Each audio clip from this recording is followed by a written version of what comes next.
বাংলাদেশের ছাত্রদের গর্জন একটা কথা মনে রাখবেন, স্বৈরাচার কোনোদিন টিকে থাকতে পারে না। সারা দুনিয়ায় আমরা দেখেছি কে কে স্বৈরাচার ছিল, কখনো স্থায়ীভাবে টিকে থাকতে পারে নাই।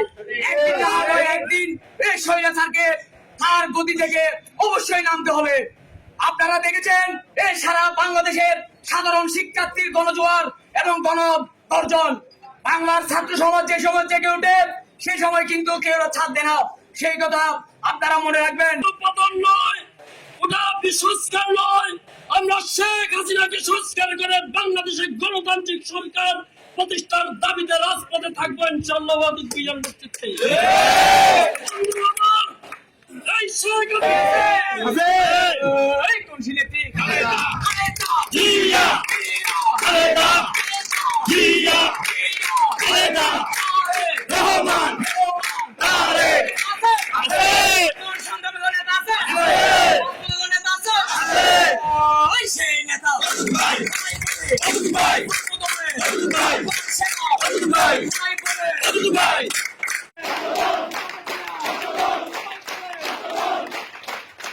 বিভিন্ন ভার্সিটিতে, বিভিন্ন কলেজে, বিভিন্ন ইউনিভার্সিটিতে আমাদের ভাইদের উপর রক্তপিছু এই শেখ হাসিনার দালাল বাহিনী গুলি নির্বিচারে নির্বিঘ্নে ভাবে গুলি চালাচ্ছে, যার প্রতিবাদে আমাদের কেন্দ্রীয় ছাত্র দল বিভিন্ন পর্যায়ে তাদেরকে সমর্থন জানিয়ে আজকের বিক্ষোভ ঘোষণা করেছেন।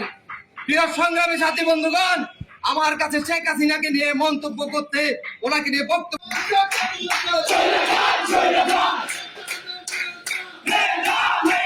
ছাত্রদের উপর যদি ছাত্রলীগ সন্ত্রাসী সহ প্রশাসনের কোন নেতৃবৃন্দ হামলা করে, খাগড়াছড়ি জেলা ছাত্র দল খাগড়াছড়ি পিয়ারা দাওয়াত পিয়ার নেতৃত্বে যে কোনো ধরনের তীব্র আন্দোলন করে তুলবে।